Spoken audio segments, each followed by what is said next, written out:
نكتفي بهذا القدر من الصحافة العالمية وننتقل الآن لأبرز ما جاء في الصحافة العربية. نتحول إلى المغرب وجريدة المنتخب، حيث نقرأ: مساعد رونار يسافر لهولندا. المنتخب أكدت وفقا لمصادرها الخاصة أن الفرنسي باتريس بوميل مساعد مدرب المنتخب المغربي سيقوم ببرمجة رحلة إلى هولندا من أجل متابعة بعض المحترفين المغاربة هناك. وفي مقدمتهم ميمون ماحي وكذا ياسين أيوب، ناهيك عن إمكانية مجالسة حكيم زياش لنظر في موضوع خلافه مع المدرب إيرفي رونار.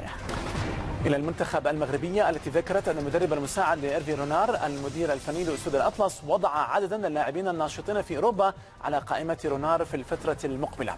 في التفاصيل تقول المنتخب أن باتريس بوميل مساعد رونار جهز قائمة للاعبين محترفين جدد لم يسبقهم تمثيل المنتخب المغربي من قبل، وذلك قصد التداول بهذه الأسماء في الفترة المقبلة.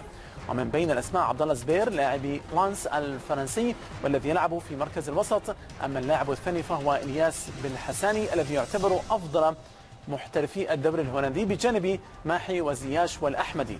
كذلك ضمت القائمة أيمن برقوق المحترف بالبوندسليغا، لكن بعض اللاعبين بحاجة للإقناع حتى يختاروا تمثيل أسود الأطلس أو يختاروا تمثيل أسود الأطلس مستقبلا.